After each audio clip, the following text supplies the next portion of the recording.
all new. AM 1150 WTMP.com.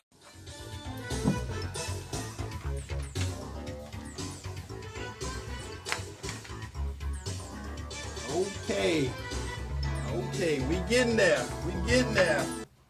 Morning, Tampa Bay, Eddie Adams, Porch Talk Radio. Sitting here with my good friend, co-host, Willie Lawson. Good morning. Got a great show for you today.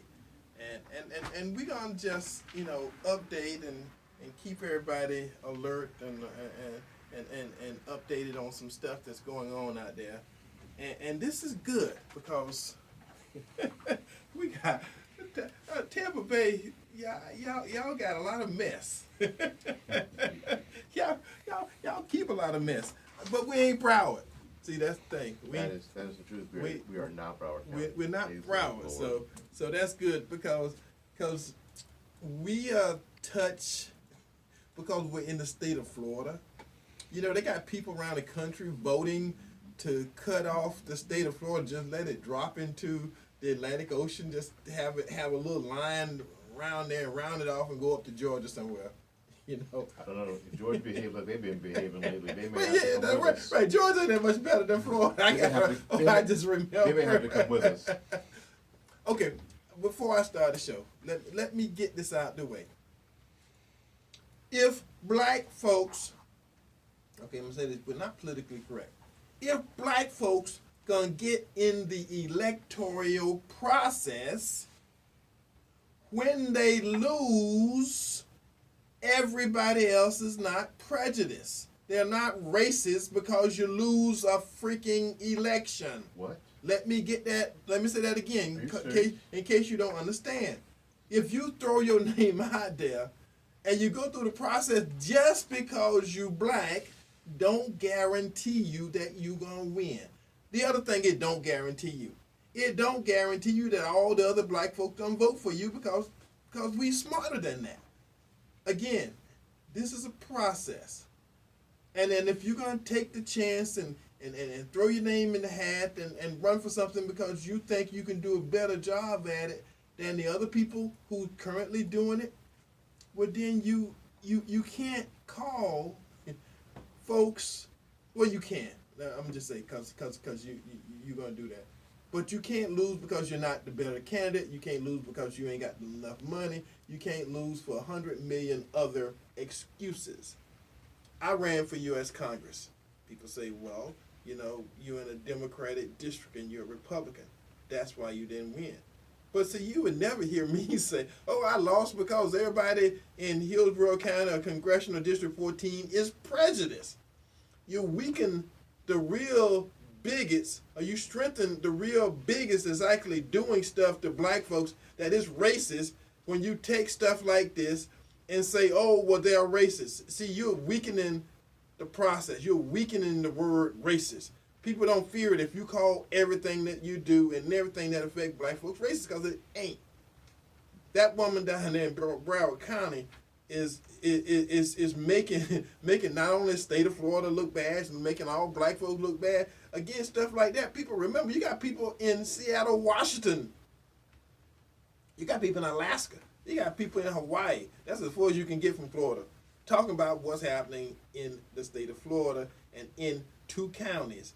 And I'm going to tell you something else you're doing. 2020, they're going to have so many legal folks hanging out at precincts all over the country because Trump's going to be on the ballot. And everybody knows black folks hate Trump. At least that's what they say. But I keep looking and I keep finding more and more and more and more young black folks, young black men, young black women. And it's trending. I tell you guys, I mean, you old cougars and you old bears and you old folks that's still stuck on the plantation, there's a move coming. And these young folks ain't listening because they looking at what's happening. You can't call somebody prejudiced because you don't like what they doing. Now, if they're doing something that affects you in a way, then I'm gonna tell you something right now before I start the show. You want to change something? Do like Sister Connie Burton does. She targets something and she get on it and she works her butt off and she hollers, scream, yell, and then we get Amendment 4. That's how you get stuff like that. You get somebody with it in their soul, somebody in their heart, somebody who don't mind doing the sacrifices it mean. And then next thing you know, the whole state of Florida, 20 million people get to understand this process. Now, if you want to say something that's prejudice, you'd have been talking about Amendment 4 because they said, most of them folks that now got their right to vote back were in prison and they were black and they were black men. So the fact that we could change something like that, fact that we got local people that got involved with something like that, that's to be praised. And that shows that the system do work. It may not work all the time, but if you put your time, your energy, your sweat, your tears in the process, and it's been shown over time and time and time again that if you get behind something and you speak to something that you think is not right, and you speak to something that needs to be changed, if you speak to something that has affected you and your community, the potential is there for you to make a difference. And I'm just saying, and that is not economically, that's not socially, and that's not something that anybody is immune to. You just got to get off your butt and do it. And in small ways. It starts small, and the next thing you know, you're affecting the whole state. You could even be affecting the whole country, depending on the narrative, the nature of what you're trying to change. So let me start this show. For those who want to call in today, the TMP call-in number is 813-251-9867. 813-251-9867. That's the call-in if you want to call in during the show and be on the air. If you want to call me, because people do call me, and somehow Hit the button right now. Call now. They Call early. always Call call during the show. They always call now. When I say wait an hour till the show is over, but my cell phone number, Eddie Adams Jr. cell phone number, is 813-230-3312. Hit the button. 813-230-3312. Just call. There you go. My people. My people. Willie got y'all trained. I love y'all so much. I can't get out of here. The website, porchtalkradio.com. You can stop now. No. porchtalkradio.com. Eddie Adams' email address is Eddie, EDDIE, at porchtalkradio.com. Our sponsors.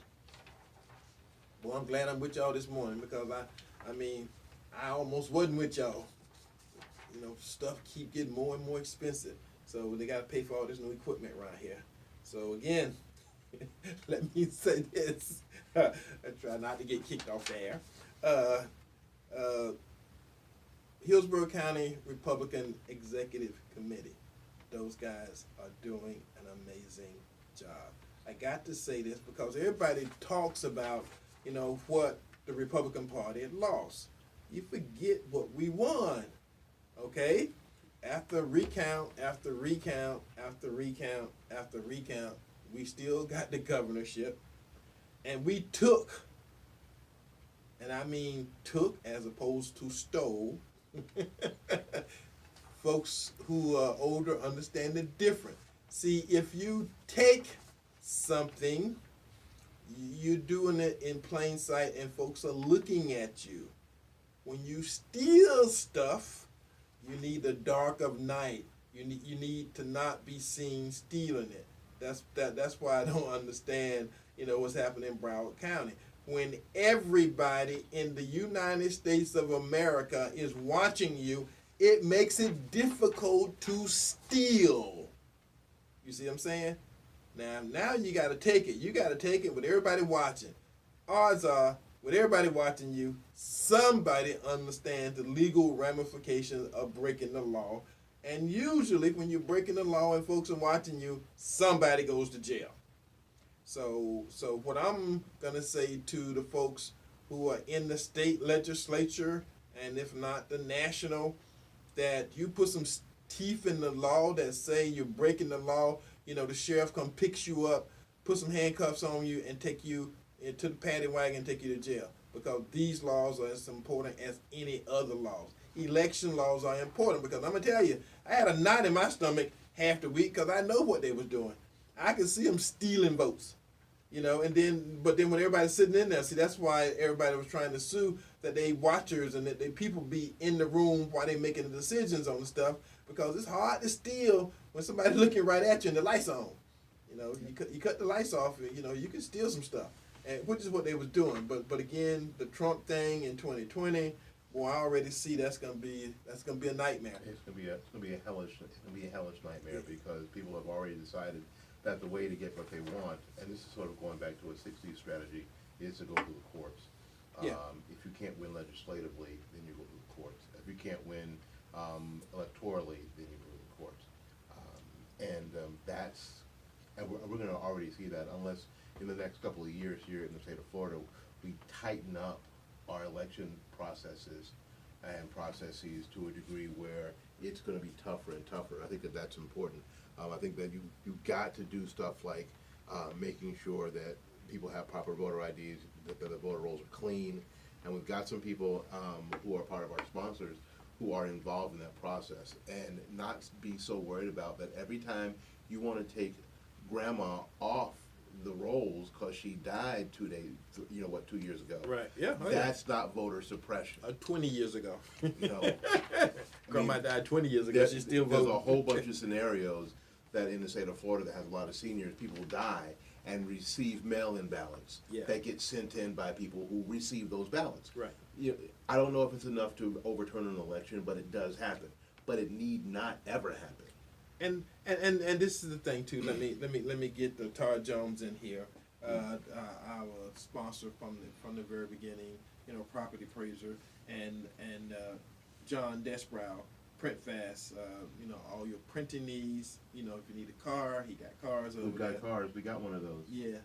We got 2 of those. You got one and Tim got one. Yeah, it's great. All right. Great. 813-621-9444. Again, 813-621-9444.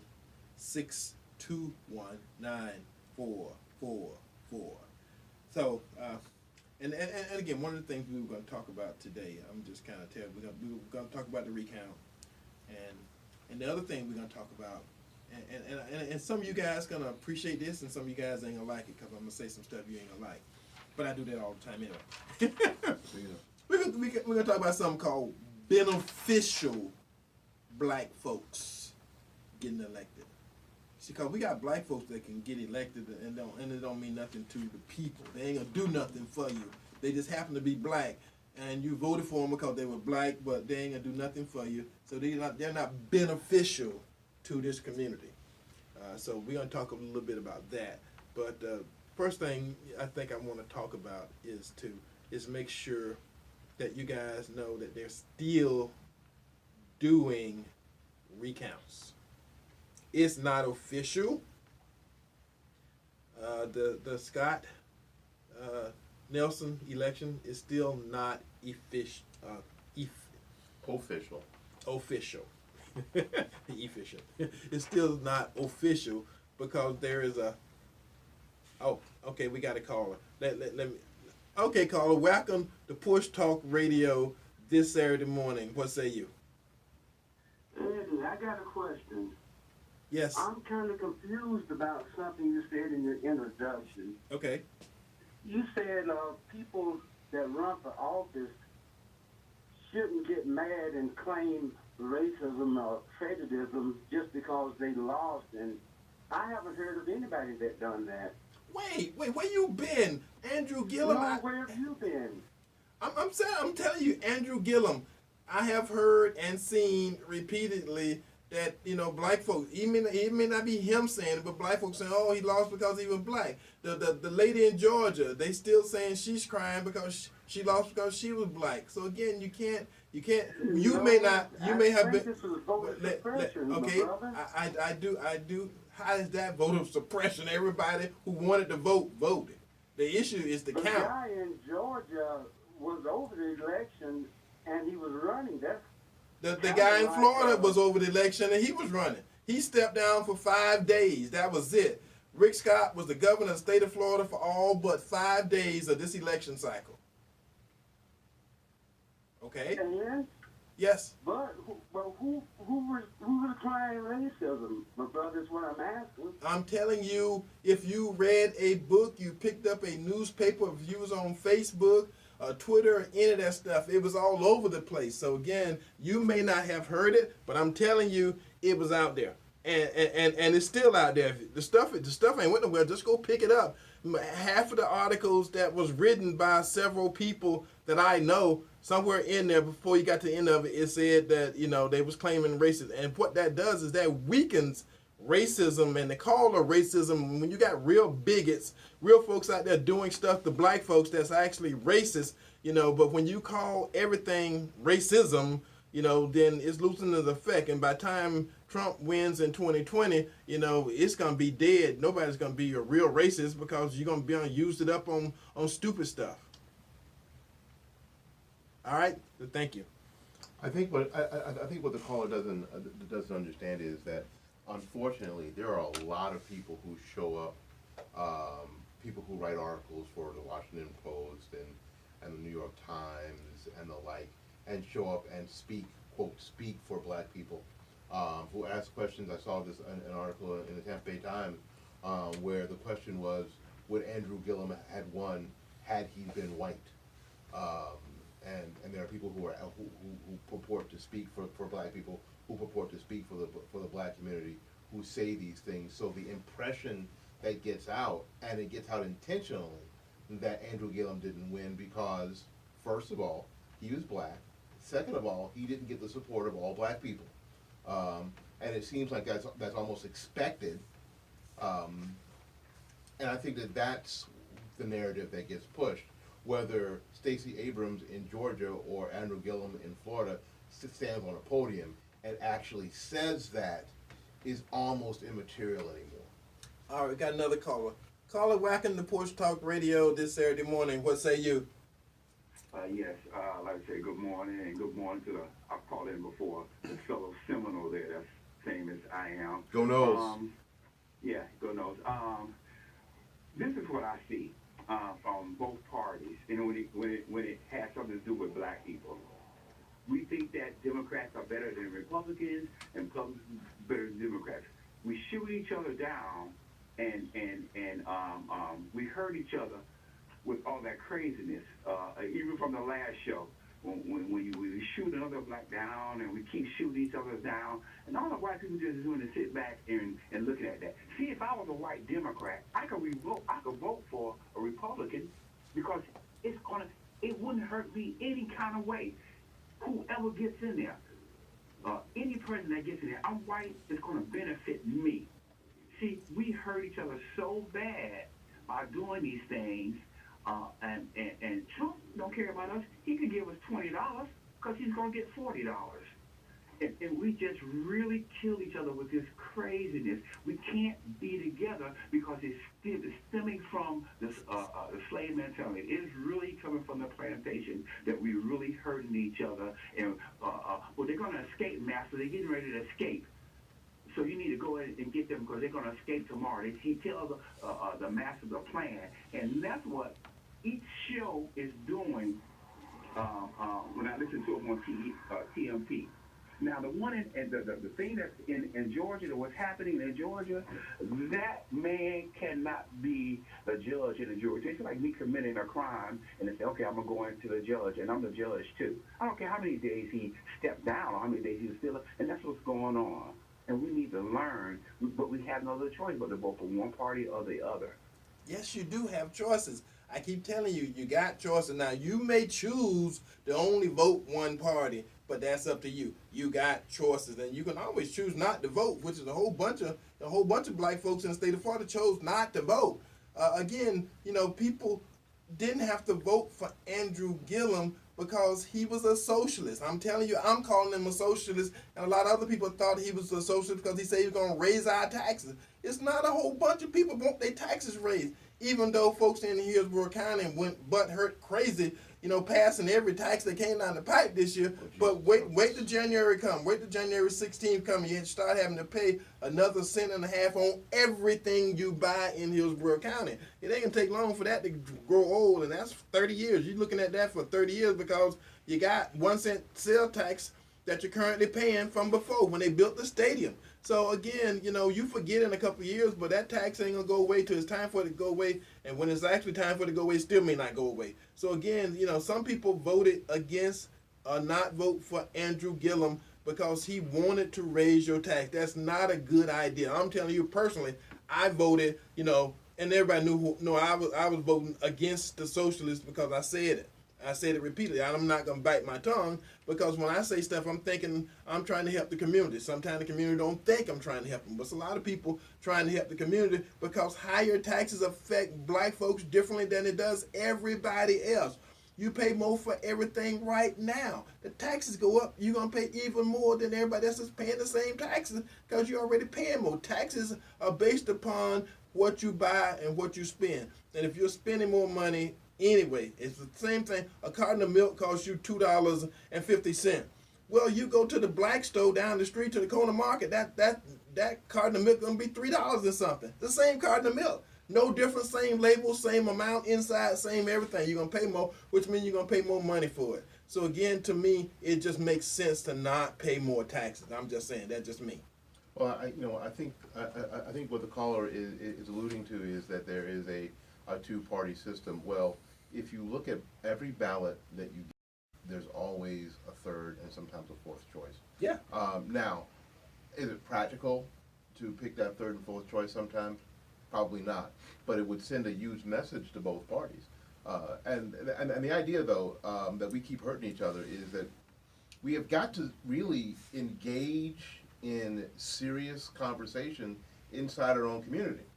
This idea that we should all, clasp hands and sing Kumbaya on every single issue is what I think has gotten us into a lot of the mess that we've gotten into, is because we're afraid, deathly afraid of real discussion. When you had great black minds like W.E. Du Bois and Booker T. Washington, who were at swords sometimes. Why? Because the ideas were so important that sort of rigorous debate was important to this. They saw that as important to the success of black people in America. Where right now, if you participate in any of that kind of debate, then there's a name for you. Yeah. And there's a place for you. Uncle Tom and all this other stuff. Yeah, House Negro, on and on and on. It don't bother me no more. Because we have to stop being afraid of the debate. Right. And not everything that every black person says or does is going to be good for every black person in America or in Florida or in Tampa. The idea is that we have got to screen our own debate, and we have got to push ourselves up from the bottom by a series of ideas and not emotions. And I think that that's what we have to start getting to. I think that that's the thing that's lacking. And when we get back to being able to discuss ideas openly without hating each other, I think that that's the thing that's missing. You know what? I don't think. You know what? This idea that white folks are looking at black people and saying this or that. White folks ain't looking at black people. Don't mean shit. Don't mean that. I'm sorry. I'm sorry, TMP. I'm trying to help. The idea is that the white folks aren't looking at black people. Yeah. Because white folks have their own problems. White folks trying to, do what they do every day. They're not looking at us going, oh, look at the Negroes. They're not. Yeah. And this is the other thing, too. A lot of people, and Willie brought this up, but a lot of people don't know what the debate about Booker T. Washington and W.E.D. Du Bois was about. Because one was talking about how the intellectual black folks will carry all the black folks. The talented tiff. And the other one was talking about technical trades and getting young black folks skills and getting them jobs and having them not be menaces to society. That's what the debate was about. And again, they both had strong sides and strong points, but at the end of the day, they were both concerned about the community that's known as the black community. And if we had more people around here like that, that's why we're saying beneficial black folks. Because we can elect people because they're black, but they're not beneficial. I'm gonna tell you something. Look at this. The West Tampa and East Tampa CRAs, got roughly about $3 million to help improve those communities. It's a lot of properties in those communities that's not owned by the community. Most of it is owned by the city. A lot of it's owned by churches. So think, if the communities got together and decided we wanted to improve our community, and we would take and between the city and the CRAs and the churches, we would come up with a plan to improve our community so developers, like they did in, developer pirates, won't do like they did in West Tampa, come buy up all the prime property, keep you off of it, raise it so that you won't be able to stay in the community because the taxes are going to be so high. I mean, gentrification, they did the same thing in Ybor, a number of years ago. You go buy a parking lot in Ybor City and the taxes on the parking lot is $4,000, a year, just to pay taxes on an empty parking lot with nothing in it, or even more than that. They did that for a reason. They're doing the same thing in West Tampa. But how you stop that is you go in, and as the CRA representing the community, you start buying up all these vacant properties. You have a 5-year, 10-year plan. In that period of time, all the vacant properties owned by the community. You see what I'm saying? And I'm saying this, and I'm saying it on the radio, so a lot of folks who make decisions like that can get the information and start doing it, because you got to have a plan. Because what's going to happen as soon as they buy up all the property and develop it in West Tampa, they come into East Tampa. Because again, the market is Tampa. Now, a lot of these folks are coming from all over the planet. Matter of fact, we're dealing with something in Tampa Terrace where we got some folks who came from Ohio, and they want to build it's currently a golf course, and they want to build apartments. So again, Tampa Terrace is already 52% apartment livers. So all we need is another apartment complex. But see, the developer don't give a crap because they're not here. They don't live here. It's money. They're following the dollars. So it's no difference in West Tampa community developers than it is in East Tampa community developers than it is in Tampa Terrace. What they're looking for is property. And what they're going to do is come in and develop and make a bunch of money. So we need people who's going to actually look out for the community. So I know that's a novel idea. And again, a lot of these properties, not just the properties that the churches sit on, but the churches own properties out in the community. I mean, they got a lot here and a lot there, and different churches got a whole bunch of lots here and lots there. But what we don't have, we don't have a plan for how we're going to improve and develop our own communities. See, that's what we need. That's what we need to start working on. We need to stop fussing and fighting about John Doe here and JP, whoever there, and Bubba and Ted and Snibe and all this other stuff. We need to get together so somebody they don't even have to be elected official, because we understand people who have a good plan. We can recognize that. So we need somebody to sit down and say, okay, this is what we're going to do with East Tampa, what's left of it, what we're going to do with West Tampa, what left of it before these big, developers come in who don't give a crap about you, don't give a crap about your community. They just want to buy some land, build some stuff, and make some money. You see, that sound harsh, but again, I told you before, politics is a blood sport. This election cycle proved that if you was watching, all you had to do was be awake, and you could see it. Again, it's a lot of folks got mad at a lot of folks, and a lot of folks still fussing about the results of the election.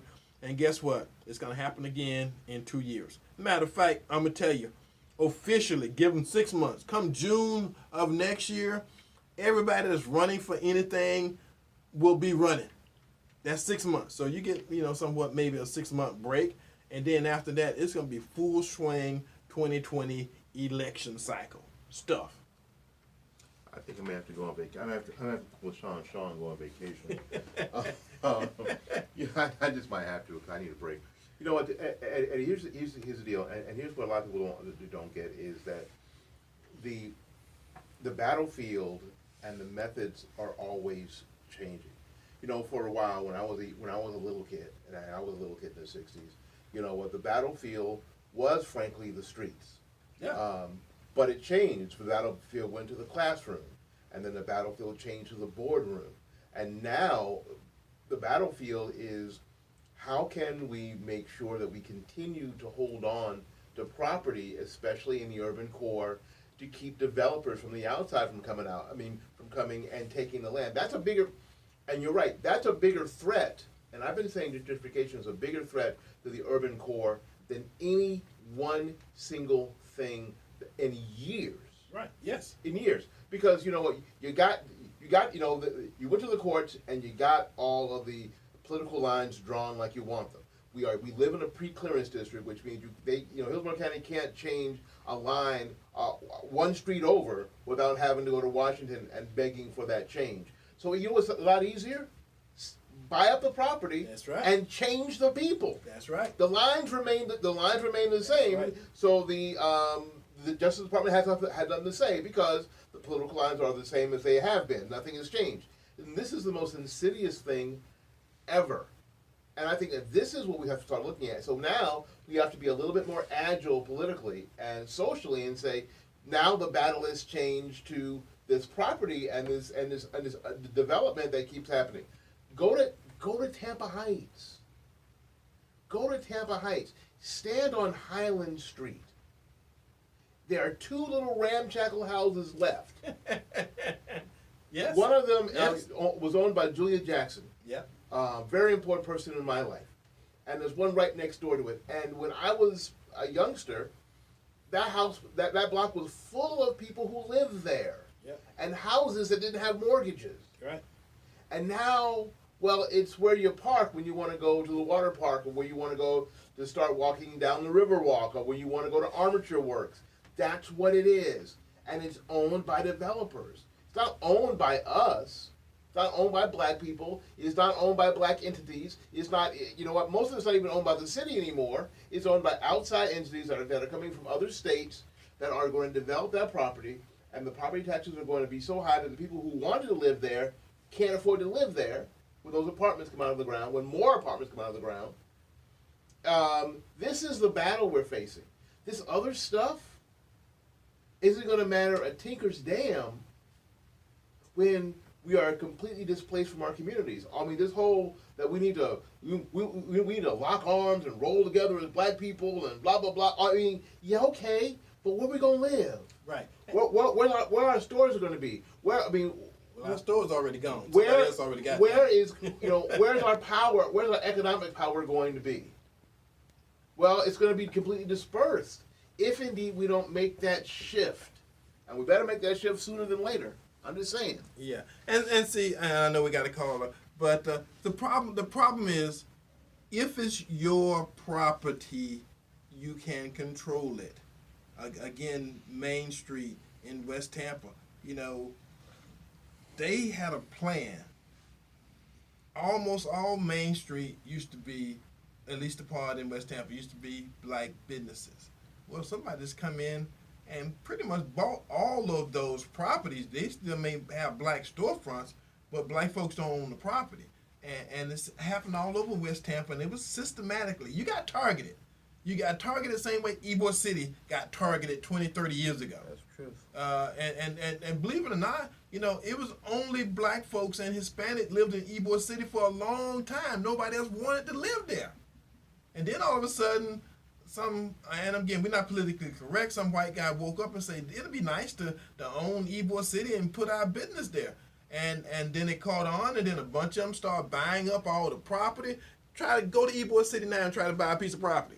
It costs you $1 million to buy a square foot because that's the nature of it. And what they can do is they buy all your property and give you a good price for it. They'll give you a good price because they know they're going to make more than that for it later. They'll give you $1 for it today and wait 5-10 years and make $20 off the same piece of property because that's what they do and that's how it works. That's why it's important that the community leaders understand that there's a process and they've targeted the black communities. They targeted West Tampa, they targeted East Tampa, and now that you get $3 million a year, why don't you have a plan to thwart that? Because the only way you can fight people, to tell them what to do with their property, you can't tell them what to do with their property. You can only do what you want with your property. Welcome to Porch Talk Radio this morning. Caller, what say you? Hey, good morning, man. Thanks for taking my call. Yes, sir. You know what? I'm trying to figure out where I'm going to go with this, and I've been thinking about it. But I just want to make this short. You know what? People buying up the property. The owner of the Tampa Bay Lightning, Jeff Fink, I believe his name is. Vinnick. Now, do you know he's friends with Bill Gates? Not surprising. They're in business together. They have a business here in Tampa that they're running together. They're good friends. Yeah. Okay. You, the guy that just said that about their good friends. I'm going to direct this right to you. Yes. Since you know that Bill Gates and Jeff Fink are friends, and they're buying up a lot of property here in Tampa, not just Tampa. If you look it up, they're buying property all around the United States. Yes, they are. And getting rid of the black folks, pushing the black folks out. Well, they're developers. Do you know who else is involved with that, with Bill Gates? Oprah Winfrey. Exactly. And nobody calls her on it. Nobody asks her any questions about it. And just like we're talking today, we'll talk all day. And we'll come back on next week, the week before, the week before that, and the week after that. We're just talking and talking and talking. And it's a shame. We're big, too. People know the station, and people know our voices all over the country now. They really do, man. We're really big. And I don't understand why we're not calling Oprah Winfrey out. Why is she buying up the property, hiding behind Fink and Bill Gates, and Oprah's buying up all the property and pushing black people out. But she's a billionaire. She's a billionaire, and she's a developer, and she's doing like all the other billionaire developers are doing. They are buying up black. You know why they buying black properties in black communities? Because it's cheap. It's money. It's business. We understand that, man. I understand that. I'm telling you, you're talking to the choir. But I'm asking you, why are we trying to get Oprah on here? Why are we trying to get Oprah's some type of response from Oprah? Well, we're big enough to do it. Well, we just got to put the message out there. We're not putting it out there. Let me run something by you. Okay, as opposed to Oprah having 30 million black folks all over the country saying, come and save us.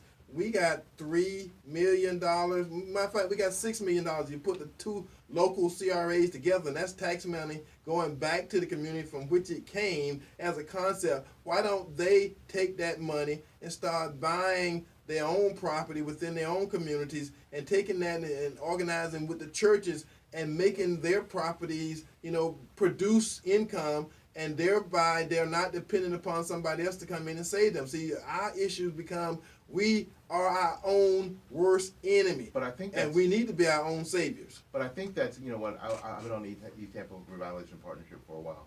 My wife and I are. And I think that's starting to happen. But you have to make sure that it fits into their current plan. They can't just decide to become property developers. Right. And because I don't think that's necessarily their function. But I think that's starting to happen. And I think if we get people like Ernest Coney on, Ernest can help us with that because they've been involved in that process. But I think what the caller is saying is, why don't black people call out people like Oprah Winfrey on this? Well, I'll tell you why, my man. It's because anytime black people call out black people is when you get shouted down, because Oprah is our queen. Well, one of our queens, Beyonce is the other one, and we're supposed to follow them blindly simply because they're black. And we can't have the kind of debate that I was talking about earlier, which is why we're stuck. And until we have the freedom and everybody's good with, listen, we disagree with Oprah. Oprah opened that school for girls in Africa when she could have opened 15 schools in Chicago for the same money. Right. Yeah. Oh yeah. And didn't do it, and all people did was say, "Isn't that wonderful? Isn't that fantastic?" Well, I thought immediately, no, it's not fantastic, because there are kids in the community that she came from, who desperately need her help, and she decided to do anything else. But we can't call other black people, because if you call somebody else, they say you're a crab. They say that you're a house Negro, blah blah blah, and on and on and on and on and on. This is why we can't call out Oprah. Actually, we can. You can call Oprah on social media. You can call Oprah anywhere you want. And we're calling Oprah here today that, if she's involved with people who are involved in gentrification, then she needs to be called out. I think that's the problem. But again, the other problem here is that we've got to, I think we should have somebody in from the CRAs, from EastTampa and WestTampa, and maybe Ernest Coney in to explain that process, because I think that's important. I think they've been doing that, but not to a large degree. Right, they have an actual plan 10 years, because in 10 years, $3 million each, that's $60 million in 10 years. You could probably buy most of EastTampa or most of WestTampa with $60 million with a plan. It's kind of hard when people have $100 million today, though. Yeah. To go in and buy property. And the other thing is, LeBron James, everybody gave him great praises for doing the charter school in Detroit. Good for him. But what he did not do with people with that kind of money is he built the school and say, here, Detroit school system, I built you a school, you just take care of it. Well, the way building and stuff like that work, it's not the initial cost of the building. It's the life cycle, life-term cost of maintaining the building, that where your money goes. So what he should have did was, built the school and set up a foundation, put a couple of $20, $30 million in a foundation that would support the school and all its needs for the lifetime of the school. Because when you got that kind of money, you can do that. So again, I know it was a good effort, but he didn't do what he needed to do. Because again, it may have been a new school, but now it's a new school for somebody else to take care of. That's like passing your kids off to somebody else. I just had them, they're beautiful kids. Here you go, you take care of them for 20 years. They're cute, feed them and educate them, good luck. Yeah, and when they grow up, they're still going to look like me. So again, this is the issue. There's ways we do this. There's a process by which we can help each other. But sometimes we always fall short. And again, I'm not accusing of making accusation against LeBron. I'm just saying with the kind of money he got, if he's going to build a school, don't stop halfway through the process. Put a foundation with some money that will go to the school every year for the life of the school. $20, $30 million. That's like a half a season. Not even a half a season for him. But but they do these things for publicity's sake. Again, and they get the publicity and they get the adulation that they want in the short term without ever thinking about the long term. You know what? Right. Endowed scholarships are the way to go. That's it. I mean, you can endow a scholarship that will last on its interest forever. Right. You never hit. For those who don't understand, you never take any money from the principal. It sits there forever and draws interest. And again, $20, $30 million will produce enough money to take care of that school and its bills, and it will not be a burden to the Detroit school system. That school will actually pretty much be independent, and it will owe all of it to LeBron James, which if you want to leave a legacy, that's how you leave a legacy. You build a school and leave some money to take care of it. And it goes on, and nobody like me, will have anything to say about it. I know a lot of you guys say nobody like me should have nothing to say about it because he just built the school. But I'm just saying he built the school. He did the same thing a lot of NFL football players did. You know what they do? They get that first contract, they go build their mama a house, put their whole family in this big old nice beautiful house that's got taxes, that's got bills, got all this stuff, and they play football for 5 years. And after 5 years, their football career is over. They don't pay the house off. They just build the house and leave a mortgage and leave all this kind of stuff. And so again, that house, after 5 years, and they don't playing football, matter of fact, they downstairs, staying in the basement of the house they built for their parents, or they cutting hair or doing some kind of other stuff because they didn't finish college. And now you got this big old house that your family can't afford to live in, and eventually gets repossessed. They come back and take the house and kick you out of it. So what they should do when they got those first contracts, you got all those $1 million, build a nice house for your family, give them somewhere to stay, buy all the pretty cars you want, but put a foundation, put some money away to take care of the house and all the bills that go with it.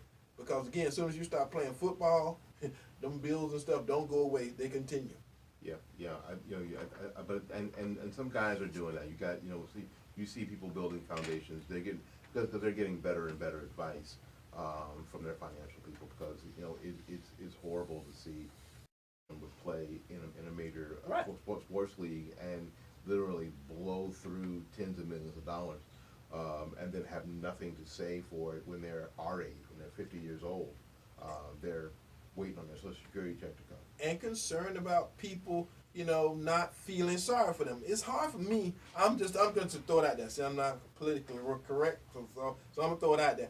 I don't give a crap how hard your life has been since you threw away $100 million. I'm sorry. It's just difficult for me to feel sorry for it. And they do have agencies and foundations and stuff for ex-NFL and ex-basketball players who have fell on hard time and became drug addicts and all that kind of stuff. It's just hard because you made some bad decisions in your life. And all of us make bad decisions. But those are greatly, if there's such a word as greatly bad decisions. Bigly.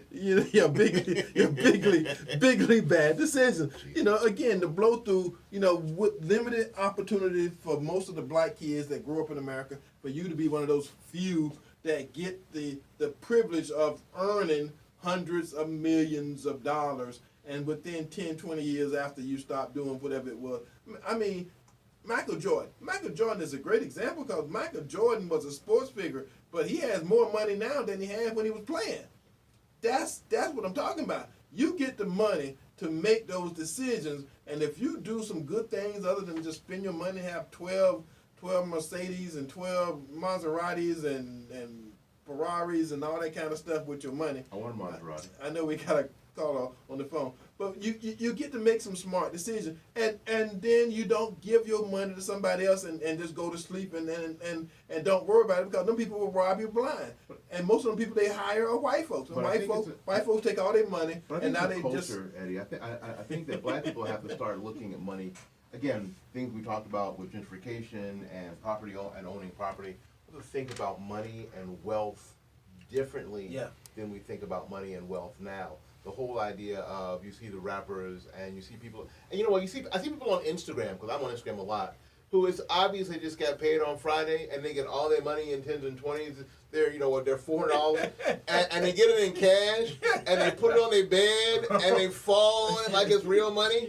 And you know they're gathering up every dollar because rent is due. And because we don't think about money like we probably should think about money. All right, caller, welcome to Porch Talk Radio this Saturday morning. What say you? Hello, can you hear me? Yes, we got you. Okay, like I said, we tear each other down. Oprah, we don't know what she's doing when she's getting these investments. We don't know. LeBron with that school, you don't know if he didn't do those things. No, he did not do those things because somebody wrote an article and said he didn't do those things. Right. And one thing about it, when you do your, like, for instance, you have a plan. You say you have a plan. Once you did, I'm talking about Eddie. Eddie bought a school, and Eddie did this. But Eddie don't know everything at that certain time. And then somebody else will come and write an article about Eddie. Eddie did this, and Eddie did that. That's good. We're not going to tear him down. But Eddie didn't do this. Yes. You see what I'm saying? We tear each other down instead of build each other up. What Eddie's not gonna do. What Eddie's not gonna do is lie to you about stuff that make common sense. If I got a couple of $100 million and I build a school and it makes good sense and 90 out of 100 people gonna tell you it's a good thing to put a foundation and take care of the school, that makes good sense. Why is that tearing somebody down? See, I'm saying this whole process is about information. What we do on this show, we give people information. We make you think about stuff that you're not thinking about, evidently. And I don't know who hears this show, because this show goes out to hundreds of millions of people, because by the time the folks hear it and it gets repeated online, and you don't know, it may be somebody in China or somebody in Japan or Europe somewhere who may make a comment about something we say. But that's what information does. Information travels long past our immediate listeners. But the idea of that anything that you say negative or that might be construed as negative about somebody like LeBron or Oprah or Eddie or me is tearing people down isn't necessarily true, especially if all you're really trying to do is spark conversation and debate about these things and thought. I mean, yeah, and thought. So the idea we have to stop being afraid of anything negative that you may say or may be construed as negative is tearing someone down. That is not that stifles the conversation, and that stifles thought, and that stifles debate. And unless we encourage and stoke those kind of things, we're never going to improve as a community. We're never ever going to improve. So the idea is that you and I can have this this debate, we can have this discussion. We don't have to even end up agreeing at the end. Right, you don't the have idea to. is that we were able to do that and then go get some chicken wings later. Yeah. Still, that was because I'm hungry. I haven't had breakfast. That's really the point. And white lawyers in the courtroom battle to the death in the courtroom, and then, you know, bump chests and stuff out in the hallway, and they were just fighting each other, you know, over somebody's life or whatever the issue may be, and then they go like Willie say, they go get some chicken wing, they go have lunch together. The same opposing lawyers do it every day, fight to what you would think as the show to the death about some issue, and again, they're not friends anymore. They just doing their job. It's a job for them. And what we got to do is get more serious about what our job is. And our job here is to communicate to people and try to help organize this community. So when I see people rolling in with the tanks to take over our community, that we get a force that's going to stand up and fight them unified. Together. We don't have to like each other to work together to save Tampa Bay, the black communities in Tampa Bay. See, that's what I'm here for. I'm here to spark ideas because I see what's happening. I saw what happened to Ybor City. I see what's happening to West Tampa, and it's just a matter of time, just looking at the pattern, that it's going to happen in East Tampa. Caller, we got a new caller. Welcome to Porch Talk Radio. What say you this morning? Good morning, fellas. Yes. Good morning. Good morning. It's so funny that the comment you just made. We had a conversation Tuesday about how the lawyers they closing arguments. They could tear each other down, but they'll be playing golf together on the weekend. Yes. But I just want to say the troubling thing you said earlier about the churches owning a lot of that property. That hopefully that black thing that that you're working on. Hopefully that comes to fruition soon, because, in my opinion, with the church owning a lot of that prime property, I believe they can't wait till them out-of-town investors come in so they can sell it. Well, again, that's our track record. And just to update folks who are concerned about the Black Bank, we're having a meeting. We're bringing the state credit union consultant in on Tuesday. So we got a meeting this Tuesday coming up. David Straz is going to be there. All the other members of the organization are going to have already said they're going to be there to take this thing to the next step. And one thing I have to caution you, since we started this back in March, is to be patient, because stuff like this has to take its time to be done right. We don't want to push this any quicker than it needs to be for it to happen the right way. And again, we'll own it. Again, and I'm telling you, there's nothing more important that can happen to this community than us to get our own financial institution so we can change the lives of black folks and black communities. Because again, wholesale change to the black community, hell, a black credit union, a black bank, could be a powerful force into acquiring properties and putting black folks into jobs and markets and stores and retails and stuff within our own community. But again, it takes that kind of effort to make this happen. So we are working on that, and we're behind the scene, but I haven't left you guys. Again,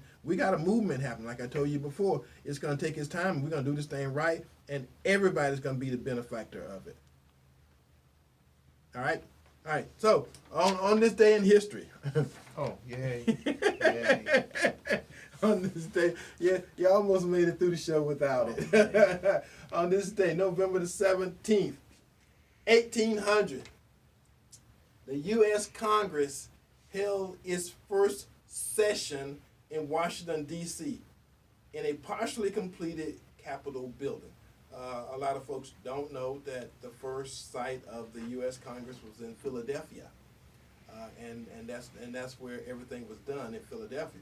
And Philadelphia was a reasonable place to be your capital when you was only in 13 states. But then we moved all the way over to the other coast, and somehow it only moved a couple of miles down south from where it was. But again, that's history. So on this date, in 1800, the U.S. Congress had its first session in Washington, D.C.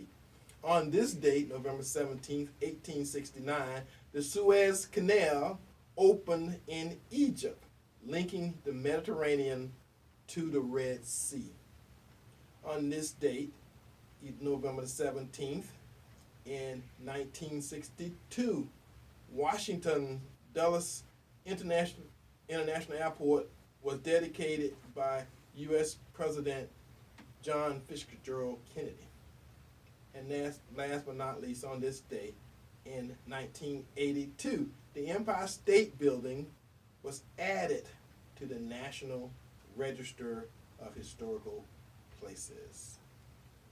And Tim was telling me one, and this may be a funny one. This is the same day back in, I forget, it was in the 80s, where Richard Nixon said, "You don't need a crook for your president, and I am not a crook." I am not a crook. I'm not a crook. All right, caller, time is running short. We got one more caller. Let's see if we can get him in. Caller, welcome to Porch Talk Radio this Saturday morning. What say you? Oh, good morning. This is Miss Ray. I just want to commend. I've been listening to the radio show, and I just want to commend and send a shout out to everyone that works so hard and everything. And I just want to just say, keep up the hard work. Well, thank you. Thank you so much. We appreciate it. You're welcome. We Thank you appreciate as it. well. Have a beautiful day. Happy holidays, everyone. All right, Merry Yes, Christmas. yeah, to everybody, happy Thanksgiving. It came so early this year, it kind of threw everybody off. I think everybody was involved in the stupid election, and then suddenly it's Thanksgiving. Yeah. And for the football games and the teams and all that kind of stuff, you know, and just for those who keep up with it, UCF is still undefeated. So we got the longest, I think it's like 20 something games They are. that they won in a row, the longest streak in the country, and they still trying to get in the playoffs. So And they're not going to get anywhere near the playoffs. no. And that's just how that system works. Which Yeah. is why when they came out with it, when ESPN came out with it, I thought it was bogus. They're never going to get in the playoffs because they're in the AAC Yeah. and not the SEC. Well, let's just keep beating everybody. Doesn't matter. I'm like, Doesn't matter. yeah. Well, It doesn't matter, and that's the saddest thing. So well, maybe we could get a national cry of sports fan, you know, because again, all those folks listen. They do listen. I'm telling you, they listen. So when they come out with the rankings next time, they maybe UCF's going to do the very same thing they did last year. Go buy your own trophy. yeah. Declare yourself national Well, if you go to the stadium, they do got a banner around the stadium And that's awesome. say That's national champion. So again, I'm all about it. Screw them. You know, we won all our games. I don't know about your problem. You know, that's like that Barack Obama mic drop moment. Yeah. I won both my elections. There you go. UCF's like, we won all our games. I don't know about y'all. And that's all you can do. You can win the games you play. There you know, go. so as long as you're doing that, there's a place for you. And I just want folks to realize that, you know, what we do here on this show is bring information. I want to stir your brain. I want you to argue with me. I like the conflict. You know, I'm one of them kind of people, because if you're thinking about it hard, then you may come up with some idea, or you may talk to somebody about it. It's about action. How do you stir people to action? You got to get their brain, you know, in gear. They got to start thinking about stuff. Think about stuff and look at stuff you don't normally think about. Like black folks actually owning the property in your community. That's a novel idea. That's a novel concept, because you go down the street and sometimes it's hard to find black folks that actually own their own house. They're living there for 30 years and still don't own it. Yep. That's a novel concept. And it's a bad concept. If you've been living in a house for 30 years, you should own it. Nobody should be renting for 30 years. And again, some of these properties, some of these ideas, I'm going to tell you like this. If somebody leaves their area where they live, I live in Tampa, and go to South Tampa, or go to North Tampa, or Tampa Palms, or some of these other places to shop, to take their money, then why can't we have people coming to East Tampa and West Tampa to spend their money? All that money that's generated from other places and spent in those communities come from those communities. How you get to be an upstanding, good streets and lights that actually work and curb cuts and all that kind of stuff is that you spend the money and make sure that the folks watching get the stuff done. So again, you know, it's that time. We got to go. I'm getting ugly looks from the folks in the studio. Brother saying I ain't got the choice. It's time for the show to be over with. So until next week, when we do this all again, we love you. Happy Thanksgiving.